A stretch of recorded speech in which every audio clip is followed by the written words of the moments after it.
Hello, this is Kevin Fung with Blue Planet Surf. Thank you for tuning in. This video is going to help you pick out your first stand-up paddleboard. Some of the points we're going to cover are functionality, what kind of boards are good for what kind of activities, how your height and weight influence picking the right board, and how any future goals or any environmental conditions that you have to deal with might influence what kind of board is going to be right for you.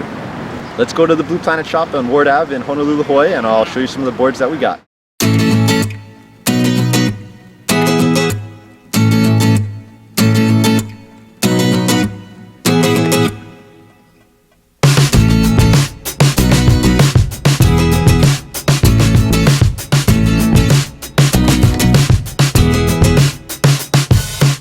First one is the activity or the function that you're trying to do.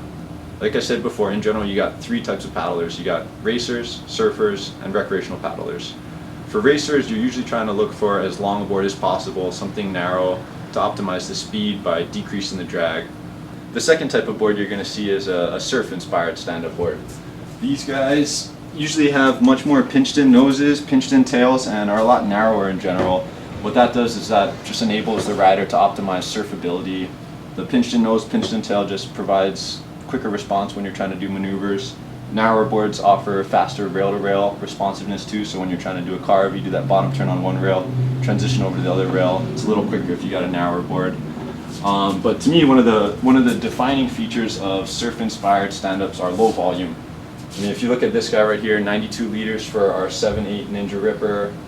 Most surf stand-up boards you're going to see are going to be about 140 liters or less. The last type of board that you'll find in general on the market is going to be your recreational paddleboard. This guy right here is our Blue Planet 10-2 Easy model.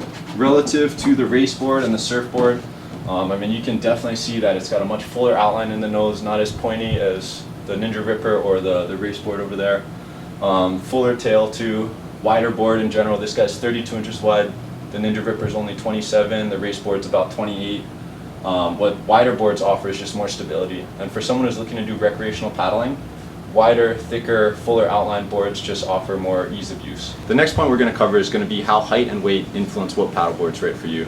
If you're a taller individual or if you're heavier, usually you got to pick a board that's got more flotation, more volume, just more buoyancy, just to match that taller height and that higher weight. If you're shorter or if you're lighter, then you can get on smaller boards or boards with lower volume just because you don't need more flotation to accommodate a shorter, lighter individual. One thing I'd make sure I mention to customers too is between guys and girls, there's a difference between the body build. Guys, we got the big, broader shoulders, whereas women in general have bigger hips. That slightly affects the center of gravity. So guys, because our center of gravity is a little higher, we usually need a bigger board on top of us being taller and heavier. Whereas women, because they're a little bit lighter, a little bit shorter, and then they got the bigger hips, they got a lower center of gravity, which enables them to get on smaller boards. The third point to consider when picking out your first stand-up board is what environmental conditions are you paddling in. Here on the island of Oahu, where our flagship Blue Planet store is located, depending on if you're on the north, east, west, or south side of the island, you're definitely going to be in different kind of environmental conditions. For us, our trade winds come from the northeast side of the island, meaning the northeast, east side in general, and somewhat of the southeast side of the island catches a lot of the wind, which creates texture in the ocean, creates these bumps, just makes choppier conditions. Whereas if you're on the northwest side, the west side, or the southwest side of our island, the conditions are a lot calmer. So depending on what kind of conditions you're in, different kind of boards are going to enable you to optimize performance, whereas other ones might inhibit performance. I'll go into a little more detail covering this point, point number 3, when I talk about the shape of the board and how shape influences performance. The fourth thing for new paddleboarders to consider is what kind of future goals do you have? If you're planning to just be a weekend warrior, paddle maybe once or twice a month, one to 3 times a month, then you're definitely going to want to pick a board that is going to match your skill level and the progression of you as a paddler. If you're paddling multiple times a day, I mean, we have new customers come into our shop who buy a board and they're paddling 4 or 5 times a week. If you're paddling at that level, you're going to be progressing a lot faster than the guy that only does it a couple times a month. So when you're picking out a board, you got to account for that. You don't want to pick a board that's too easy right now, because if you're paddling 4 to 5 times a week, you're going to grow out of that thing in the first couple of months.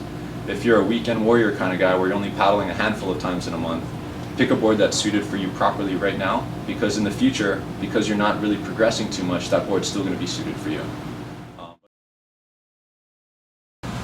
After you've taken into consideration those first 4 points, the next thing to do is address board specifics. For me, one of the best things to figure out what a board's doing is to look at its dimensions.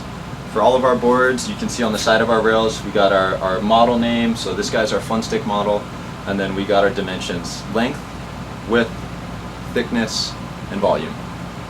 The first one, your length, 9 feet 4 inches. For this guy, it's on the shorter end of the spectrum. It's more of a surf-inspired board. But in general, the longer the board is, the more it's going to optimize the fluid dynamics and the efficiency to cover distance on the water. Whereas the shorter the board is, the more surfable the board is going to be. As I mentioned, usually boards 9 feet, in the 9-foot range and smaller, are going to be a little more surf-oriented boards. Whereas the 9 to 11-foot range is recreational length boards, and then 12 feet and longer is usually your race type boards.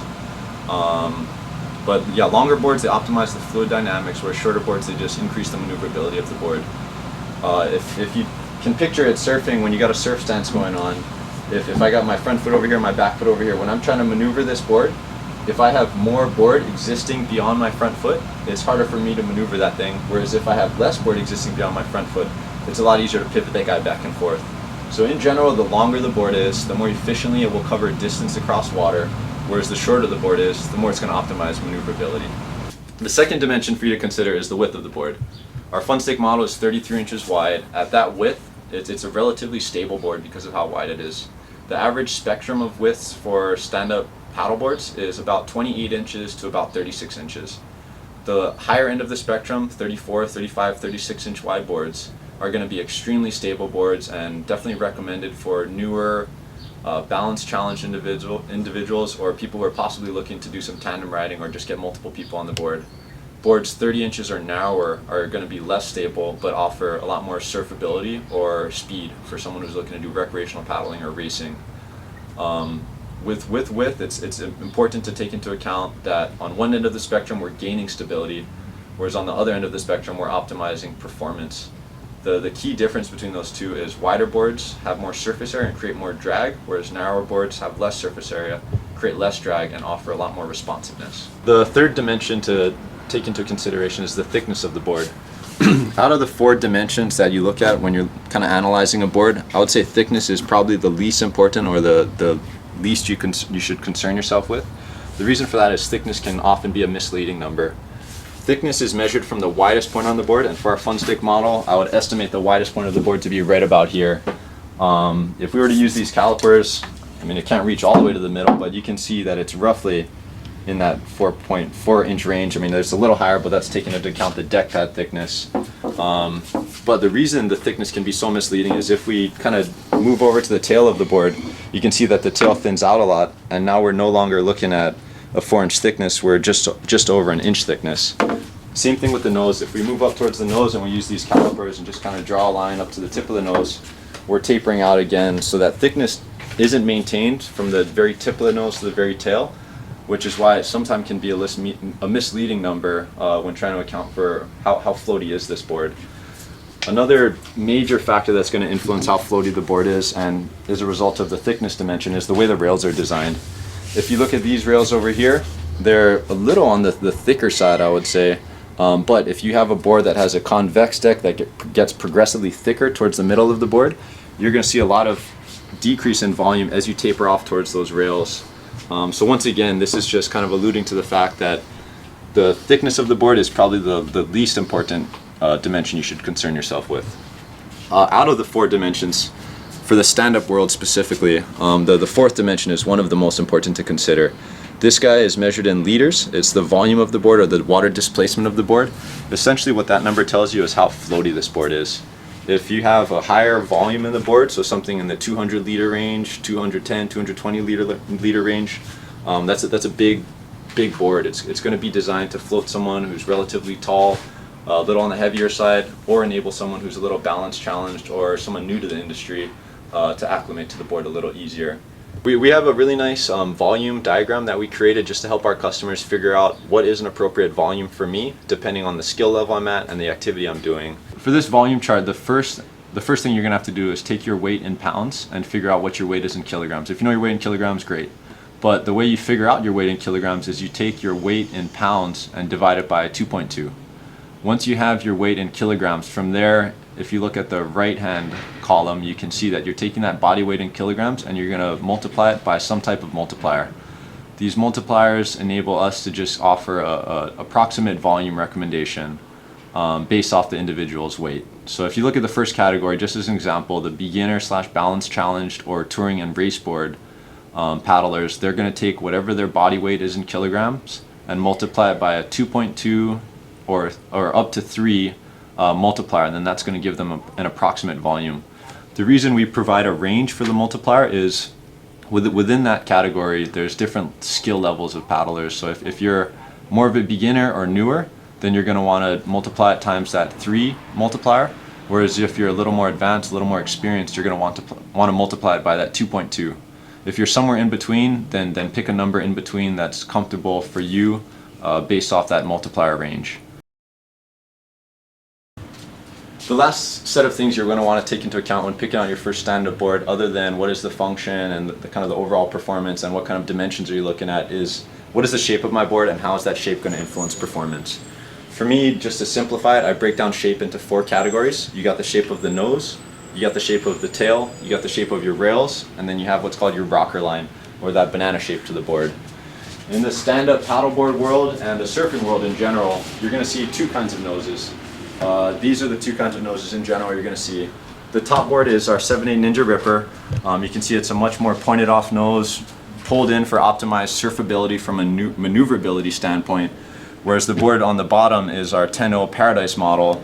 This board to me has a classic longboard shape, full nose, just a full outline, which is going to offer stability in flat water conditions and offer nose riding abilities in surfing performance. For surfing, I would say this kind of nose, a pointed off nose, is great to just optimize how easy it is or how responsive the nose is. Whereas this kind of nose decreases the amount of stability the board has, so you essentially need to be a slightly more skilled paddler or surfer to be using these kinds of noses. Whereas this kind of nose on the bottom, the fuller nose or the fuller outline to the nose, offers more stability from all the added surface area that you got. For surfing, it's going to inhibit how quickly you can maneuver that board left to right. But in the surf world, it's going to enable you to do some nose riding performance. In the flat water paddleboard world, or just the recreational paddleboard world, a full nose like this offers more surface area, which results in more stability. More surface area means more contact with the water. It's going to make it a more stable board. Any nose in between, you can have hybrid shaped noses that aren't pointed like this, but aren't completely full like this. It's just going to be a combination of those depending on how pointed it is or how full it is. The second point when you're looking at the shape to consider is, what is the shape of my tail? These tails are somewhat similar in the sense that they're rounded pins or kind of a thumb-shaped tail. In the stand-up world, to me, I normally notice 3 kinds of tails. You got your rounded pins or your thumb tails, and then you have what's called a squash tail. That's just a flat tail at the bottom. So it's if I took this nose or this tail and just chopped off the bottom, it would give us that flat surface. The other kind of tail that you'll usually see in the stand-up world is a swallowtail. Tails are all about kind of how the board's gliding or how much control you're going to be able to generate while you're surfing. The more surface area the tail has, so kind of like that squash tail that you guys are looking at over there, the more surface area you have, whether it's a squash tail, whether it's a swallowtail, the more that tail is going to plane across the surface of the water when you're just recreationally paddling. In the surf, a fuller tail or a more surface area on the tail kind of loosens up the tail and enables it to plane across the surface a little more. On the flip side of that, these kind of tails where you got a thumbtail or you got something of a rounded pintail, they create a little more bite when you're surfing on the face of a wave. That tail's going to submerge in the face of the water and just generate a little bit more hold instead of having a squash or swallowtail that's going to kind of plane across the surface, kind of like you're power sliding. In terms of flat water or recreational paddling, these kinds of tails have decreased surface area, which means they just sit a little deeper in the water. It's going to create a little more drag than a squash or a swallowtail would, but it's kind of negligible for the people that are doing recreational stuff. Mostly these tails are good for optimizing control in the surf. As we discussed when we were talking about the thickness of the board, the rails of the board and how those rails are designed is very influential for how that board's going to perform. Like this board on top as an example, this one is a 4-inch thick board. This one on the bottom is 4.5 inches thick. But if we look at the shape of this guy right here, if I pull my hand out, that's the kind of shape we're looking at for the rail, whereas this one, we got a big boxier shape. So even though these boards are 4 inches thick on top, 4.5 inches on the bottom, because the rail design is a little different, it's definitely going to impact the performance of the board. In general, for rails, you're going to see either big, kind of boxy, thicker rails. A big, boxy, kind of thick rail is going to look something like this. This is our 10-2 Easy model, so that's going to provide a lot of stability because of how much volume you have pulled out to the very width of the board. Whereas if I take this shape, so I'll just take that shape off that rail and I compare it up to this guy, I mean, we can see that because this is decreased volume over here, we're losing all of that volume. This kind of rail is not going to be nearly as stable, but the advantage of this kind of rail is optimized surfability. So the way to think about rails is the bigger, thicker, boxier the rail is, the more volume and stability the board's going to have.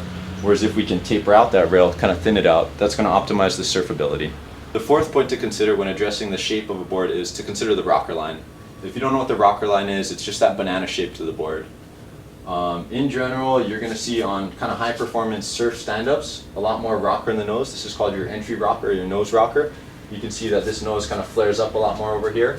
Whereas on bigger kind of recreational cruise boards, just kind of flat water boards, you're going to see a shallow or a softer entry rocker line. Same thing with the tail rocker line on the top board, because it's kind of a high performance shaped surf stand-up. There's a little more tail rocker. You can see that kind of flare up relative to this guy. And then on the bottom board, our 10-0 Paradise model, it's kind of a decreased tail rocker. It's a little flatter. The way to think about rocker is it's all about the glide of the board. If this is the surface of the water and I have a lot of rocker in my board, as this board is trying to move across the surface of the water, because this angle in the front is so strong, it's actually pushing water forward. Whereas if we can flatten that rocker line out a little bit, now we have the ability to glide across the surface and decrease drag. So in terms of flat water or recreational paddling, as long as you're in calmer conditions, a flatter rocker line is a little more advantageous. I mean, you don't want the rocker line to be completely flat, because now you're going to inhibit the ability for that board to plane. But you want to decrease that bend, just kind of flatten it out to optimize how much glide you can generate. For surf-inspired stand-ups, especially if you're surfing bigger waves, a higher entry rocker just enables you to get into the wave later while still enabling for that nose to plane so that you don't pearl that thing. Rob just put together a really good video covering some of our race models, our 14-0 Bump Rider and our 14-0 Dark Horse model. If you want to go into some of the details on the rocker line, definitely check out that video. But in general, the flatter the rocker line, the more conducive it's going to be to optimizing glide in terms of recreational paddling. Whereas the more entry rocker you have, the more it's going to inhibit the glide of the board for just flat recreational type paddling, but the more surf oriented it's going to be. If you like this video or any of our other videos, please give us a thumbs up on YouTube. It really helps out the business. This is Kevin Fung with Blue Planet Surf. Thank you for watching. Please check out all of our other YouTube videos, subscribe to our YouTube channel, and we'll see you on the water. Aloha.